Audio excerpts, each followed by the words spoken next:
It's you against you. You against you. And if you misunderstand that, you have a real problem. The problem is you.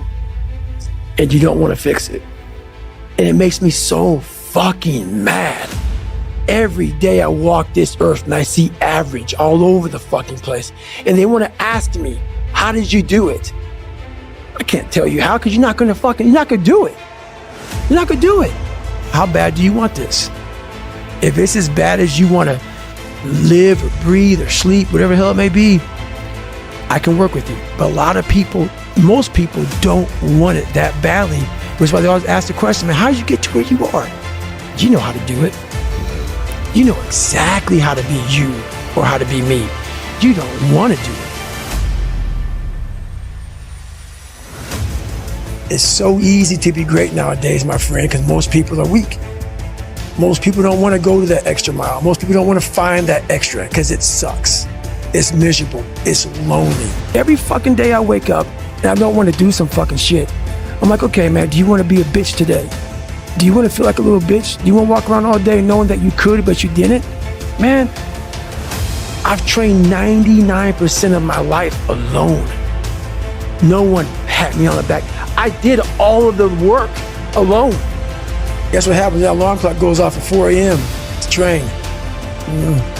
I don't want to be a SEAL today. Or I don't want to be whatever today. I'll start tomorrow.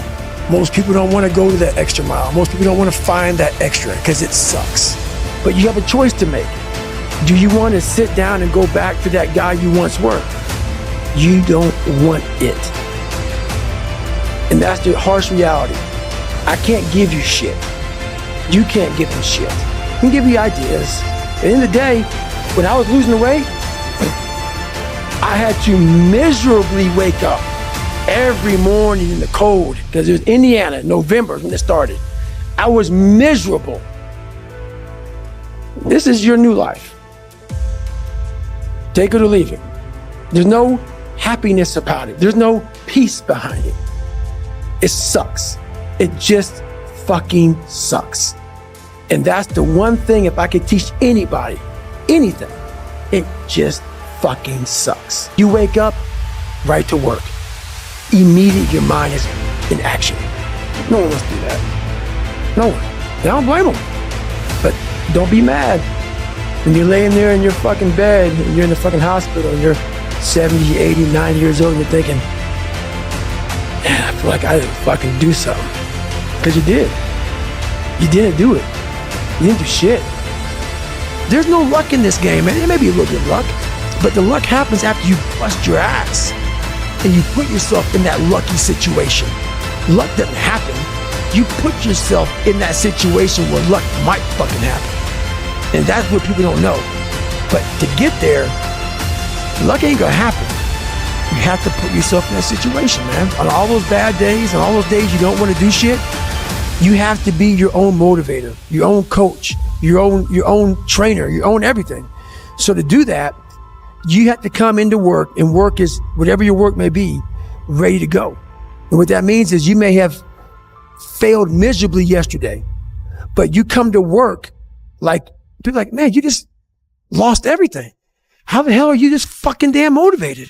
Because this is what it takes. This is what the fuck it takes. I saw myself as the weakest person God ever created. I came from a horrible background. I got called nigger every day of my life growing up. Lived in a small town. One of the high ups in the KKK, son, sat behind me in 2 classes, so he called me nigger all the time. Got my first car, they spray painted nigger, we're gonna kill you on it. So I was just an insecure, scared kid. But the best thing that happened to me, no one helped me. So the things that we run from, we're running from the truth. We're running from the truth, man. As painful and as brutal as it is, we have the ability to go in such a space if you're willing to suffer. And I mean suffer. Your brain and your body, once connected together, can do anything. The only way you're ever going to get to the other side of this journey is you have got to suffer to grow. To grow, you must suffer. So I wanted to change to be the hardest man ever created.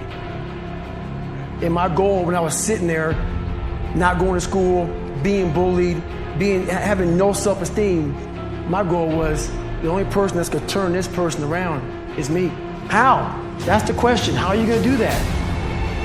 I had to build calluses in my brain the same way I built calluses on my hands. So I broke the Guinness Book of World Record for pull-ups a long time ago, but I failed at it twice. And I did 67,000 pull-ups in trying to break this record. So to do 4,030 pull-ups, I had to do 67,000 for training for that. But if you can get through to doing things that you hate to do, on the other side is greatness. That's what people understand.